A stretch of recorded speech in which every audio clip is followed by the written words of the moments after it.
Welcome to The Buzz, where we bring you leaders in dental education discussing hot topic courses and industry trends. Every day, I'm your host, Vanessa Emerson, founder of Dental Speakers Bureau, and today I'm interviewing Leslie Canham. Thanks for being here, Leslie. I'm so glad to be here. Thank you. Now, Leslie has worked in dentistry since 1972, and she has worn a lot of hats. She's been dental assistant, treatment coordinator, office manager, and she now speaks and consults in the areas of infection control, OSHA, and HIPAA. So for the purpose of this interview, we'd like to discuss your infection control courses. Leslie, can you walk us through what are those offerings? Yes, I have several offerings for infection control. My primary offering is on how to make infection control sticky. I also provide information on how to comply with the CDC guidelines, how to be an effective OSHA coordinator. We're both stumbling over our words, but that's A-okay. So tell me about this sticky course. What does that mean, making infection control sticky? Well, you might think that infection control has to be clean and smooth and hygienic. And when I use the word sticky, what I'm really referring to is making the task of performing infection control memorable, repeatable, and sticky as far as how it's top of mind for dental professionals. If it's memorable and repeatable, it's going to be performed properly every time. I have seen some of the videos from your presentations. I think are probably these presentations where you have some live, hands-on, fun, really different exercises. Am I right? And could you tell us a little more about what you do there?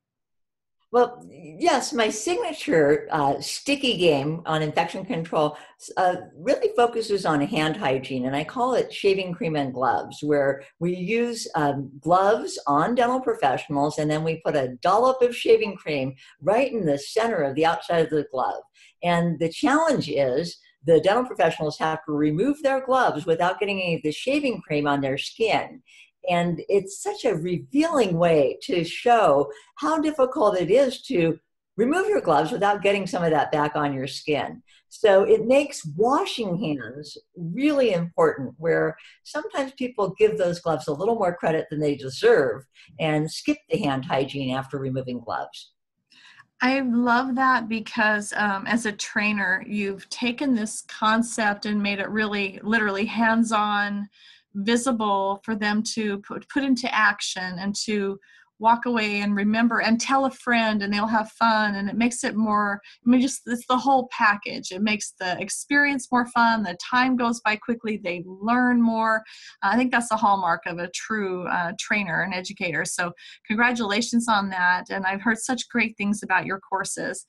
Speaking of which, I've seen that you are frequently asked back to different organizations. When I take a look at your past presentations, which is really extensive, I know you've been speaking for about 20 years now, but I see a lot of multiple engagements. Can you tell us, how do you handle that? For the planner who might be looking for infection control now, can you tell us, do you have other topics on infection control, and maybe just briefly, what are some of the other topics you speak on? Well, first of all, with infection control, there are sometimes breaches in infection control. So there's media announcements that highlight dental offices as having issues where patients may have been exposed to hepatitis or HIV or contamination in the water.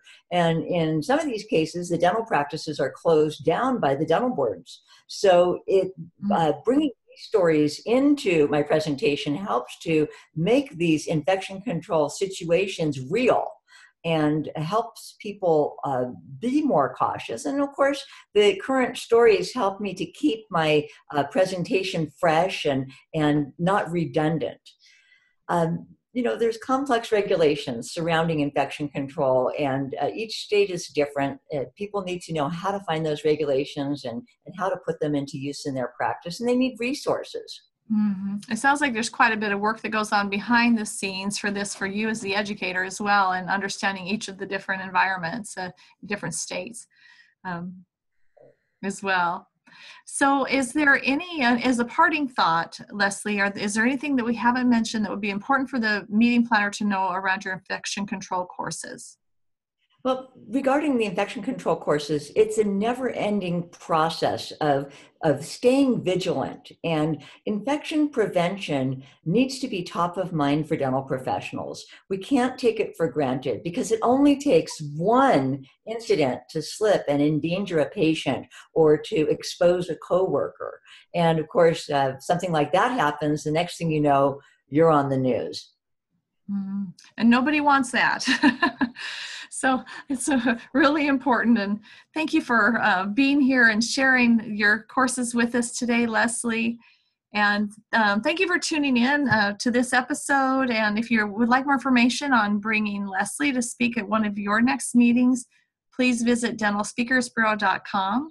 And until next time, thanks again for tuning in.